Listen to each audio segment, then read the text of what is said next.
කියලා කියන්නේ. මානසික ආබාධ කියලා කියන්නේ පුද්ගලයෙකුගේ සිතීම, හැඟීම සහ හැසිරීම සහ මනෝභාවයට බලපාන සෞඛ්‍ය තත්ත්වයකට අපි හඳුන්වනවා මානසික ආබාධයක් කියලා. මානසික ආබාධ එදිනෙදා ජීවිතයට සබඳතාවලට සහ ඔබ රැකියාවක නිරත වෙනවා නම් රැකියාවේ කාර්යසාධනයට බලපෑම් කරන්න පුළුවන්. අපි මානසික ආබාධ කිහිපයක් ගැන කතා කරොත් ඔබට සමහර නම් පුරුදු ඇති. අපි හඳුන්වනවා විෂාදය, ડિප්‍රෙෂන් කියන එක, කාංසා ආබාධය, ඇන්සයිටි ඩිසෝඩර්ස්, ත්‍රිතව ආබාධය, බයිපෝලර් ඩිසෝඩර්, ඒ වගේම බින්නෝන්මාදය, ස්කිසොෆීනියා.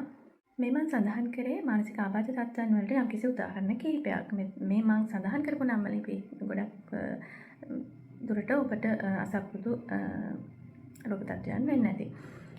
එතකොට මේ මම සඳහන් කරපු මේ සෑම රෝග තත්ත්වයකටම ඒ රෝග තත්ත්වයන්ට අදාළව ආවනික රෝග ලක්ෂණ තියෙනවා වගේම ඒ රෝග තත්ත්වයන්ට අදාළව නියමිත ප්‍රතිකාර විද්‍යාත්මක ප්‍රතිකාර ක්‍රම තිබෙනවා. ඉතින් මෙවැනි මානසික ආබාධ තත්ත්වයන් සඳහා මොන වගේ හේතු බලපාන්න පුළුවන්ද?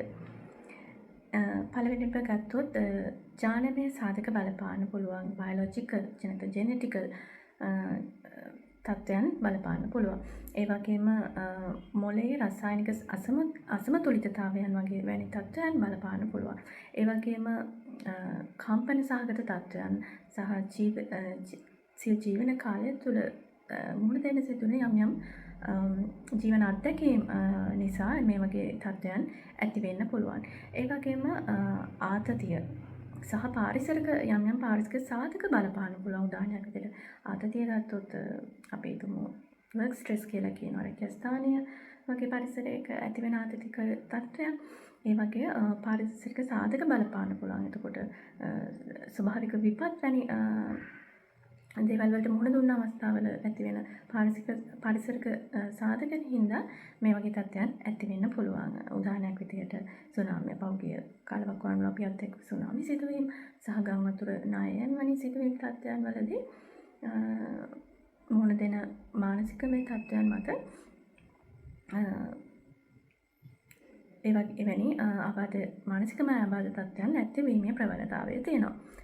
මෙවැනි මානසික ආබාධ තත්ත්වයන් හින්දා මම කලින් සඳහන් කරා වගේම එදිනෙදා ජීවිතයට ඔබට සැලකිය යුතු බලපෑමක් මෙමගින් ඇති කිරීමේ හැකියාව තියෙනවා. දරුවන්ගේ අධ්‍යාපනය කටයුතු අඩාල වෙන්න පුළුවන්. රැකියාවල නියුතු අයගේ රැකියා කාර්යසාධනය දුර්වල තත්ත්වයකට වැටෙන්න පුළුවන්. සම්බන්ධතාවලදී එම සම්බන්ධතා නිවැරදිව පවත්වා ගැනීමට සෞඛ්‍ය සම්පන්න සම්බන්ධතා පවත්වා ගැනීමේ හැකියාව දුර්වල වෙන්න පුළුවන්.